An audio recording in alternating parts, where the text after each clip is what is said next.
म त्यो उमेर हुँ जुन रजिस्ट्री कार्यालयले भन्छ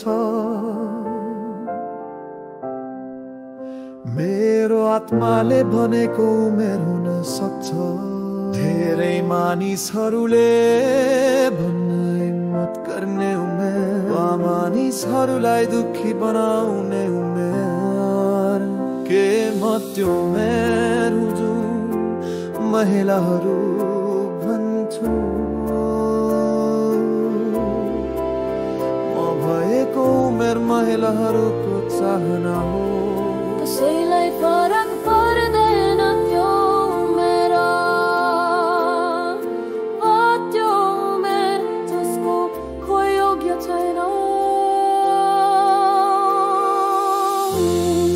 तपाईँ कति वर्षको हुनुहुन्छ भन्ने कुरा उद्देश्यहरू छ। तपाईसँग भएको थोरै वा धेरैको कुरामा खुसी रहनुहोस्। जब हामी मर्छौँ हामी मृत्युको जीवनमा केही पनि लिएर जाँदैनौँ। परिचय पत्र पनि रद्दीको टोकरीमा जान्छ, बरु कसैसँग रहन्छ। साँचो उमेर साँच्चै बाँच्ने आनन्दमा निपुग्छ।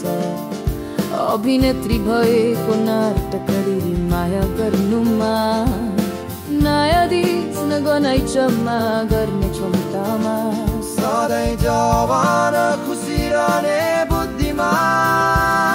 सगान सम्पत्ति जम्मा गर्नको लागि मात्र आफ्नो जीवन नबाँच्नु हो। तपाईसँग जे थोरै वा धेरै छ त्यसमा खुसी हुनुहोस्। जब हामी मर्छौँ हामी मृत्युको जीवनमा केही पनि लिएर जाँदैनौँ। परिचय पत्र पनि रद्दीको टोकरीमा जान्छ, बरु कसैसँग रहन्छ।